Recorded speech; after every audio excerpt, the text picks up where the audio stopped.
There we go. That took way too fucking long. We were trying to position the camera. Falling in the vent. But this is CoasterTakes, Legoland Windsor and Chessington World of Adventures edition. In the winter. Yes, winter edition. So we haven't actually been to Legoland Windsor this year. We have been to Chessington multiple times. So yeah, we had the day off, we didn't really have anything to do, and in the winter period, Thorpe Park is shut, and Alton Towers, it's just, well, I think that's done until the proper Christmas event kicks in. Open, but there's nothing major open at all. No. And I can't justify the 2.5 hour drive. No, so it's not really local to us. So yeah, we thought we'd do Lego and Chessy in one day. So the Lego event, the Lego Christmas event, we started off with. I don't think it was very like the one thing that was really nice is when we walked in. Actually, like, we got the big Lego tree. You had like amazing like brass band playing, and that was so lovely. That was really nice. It set it up for, you think, oh, it's gonna be really nice and it's going to be really nicely thought out, a lot of good presentation and stuff, but then you start walking down the hill and then you notice, man, this feels really rushed, and you see all the little there's a lot of things that you wouldn't want to see as such. Yes. So like lights, sellotapes to trees, for example. Yeah, the Christmas trees, like, in all fairness, there was a lot of Christmas trees, but if you go to like Europa Park or Fantasyland at Christmas time, or Efteling, they've got a lot of Christmas trees, and every single one is decorated to perfection, isn't it? They know what they're doing. Yeah, whereas like the Legoland Christmas trees, they were literally just thrown up. It looks like they've gone to Asda or like Home Bargains and picked up a bunch of artificial trees and been like, yeah, this will do. Yeah. And all the rides that were shut, the queue lines were covered by those trees, so you know that was kind of helpful, I guess, in a way. Obviously, we checked the website. The coasters that were going to be open were Jupo Dino, Dragon's Apprentice, and the Dragon.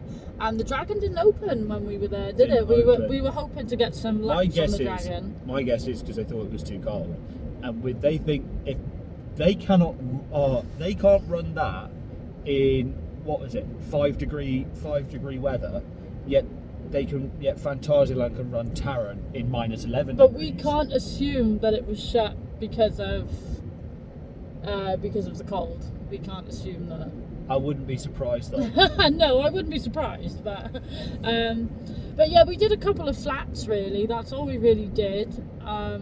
Like I said, we didn't do a single coaster at Lego, did we? Yeah, I think the ride availability there was just a massive missed opportunity for them. They've got so many indoor dark rides. They've got the Vekoma Madhouse.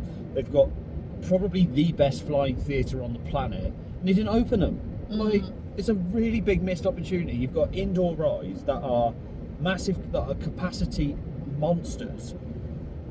Because it wasn't like a quiet day there at all. Yeah, it was really surprising. The queues that were there. I think the highest queue was like 45 minutes for Dragon's Apprentice. I was like 45 minutes for Jupo Dino, 45 minutes for Ninjago, and I was like, I'm not, anything that's like 5-10 minutes I'll wait for, but it's a winter event, it's meant to be low crowds, a little bit more chilled, which I get. I worked at Legoland for 5 years, and I know how busy it can get.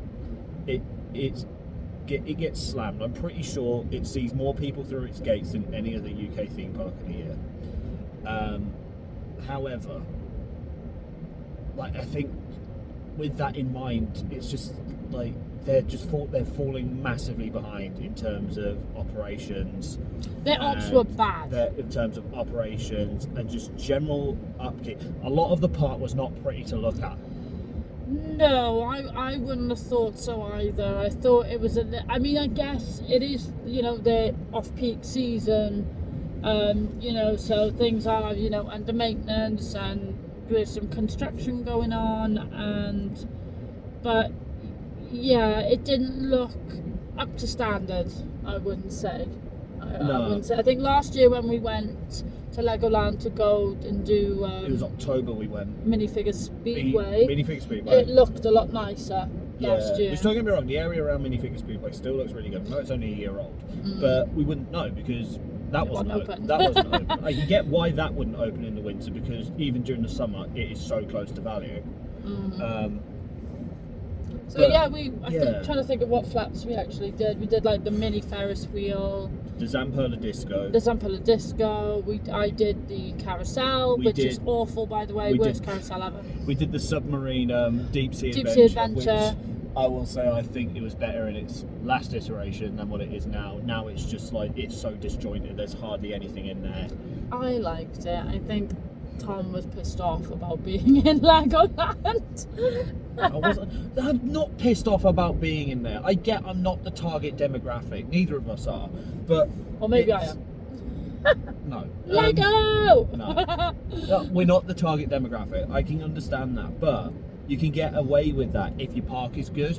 And I'm sorry, it's just not in the best state. Yeah. Yes. I'd say Lego, and then moving on to Chessington.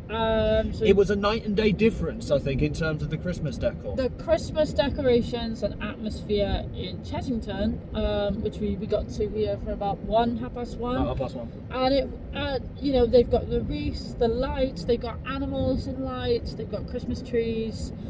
They've got a Christmas village upcharge attraction for their Winter's Tale event. We didn't do that. Caught a glimpse of it though. It looked really nice. We did. We looked at the map for it, and we looked at like the entrance, and it looks really, really nice. Obviously, I don't know what's in there, so I don't know if it's worth the upcharge. But it looked really, really nice, really inviting. So hopefully, next time, maybe next year, we give that a shot. But yes, we rode the main reason why we moved over to Chessie as well is it was a lot quieter than Lego. And there was more rides available, I thought. More significant rides, I think. Yes. That being said... Yeah, we went on... first ride we went on was Mandrill Mayhem. Did that twice, back to back. I took an outside seat on the first. It was really bad. It might be the worst B&M in the world. It's the worst B&Ms. Penguin Trek, Phoenix Rising, Mandrill Mayhem. And then I've ridden Iron Menace as well in Dorney Park, and that was bad. It was just bad. And I rode the inside seat the first time when we rode today, and I didn't think it was too bad. And then we swapped, and I did the outside seat, and it was really, really bad. I had a headache. I was so annoyed because I was like, this... It shouldn't be happening. It shouldn't be this bad. I kid you not. 20 minutes down the road is the Swarm at Thorpe Park. Yeah. Much larger and 11 years older. And that runs... It might be the smoothest wing coaster ever. Correct. It's so smooth. It was so smooth. The Swarm is so smooth, and... it's more intense. It's got inversions, Well, Mandrill has inversions as well, but it hasn't. Even looking past that, it has an identity crisis. It doesn't know what it wants to be. It doesn't know if it wants to be a family coaster or a thrill ride. I'm genuinely done with it. I'm never riding it again. I've given Mandrill Mayhem. I think I've done 15 laps going forwards, and then 3 laps on the back row, which is a backward seat. If you're going to do it, that's probably the best place to do it. I'm not doing it again. I'm done. I'm done riding Mandrill Mayhem because it's not... It shouldn't ride like that. The next time we come back, I'm going to go lap the Paw Patrol coaster because when that opens, because Mandrill is bad. It's not good. It's not. I think if you haven't got the cred, go and get Just get it. If you want to ride it with your family, give it a shot. See if you like it. I can see why some people would like it, because the thing is, who do we know who likes it? That's the thing. I don't know anyone who likes it. In terms of because you got to think we're roller coaster enthusiasts. We are going to basically be judgmental about everything because we know X, Y, and Z. The average Joe that goes to a theme park will probably not bat an eyelid about it, to be fair.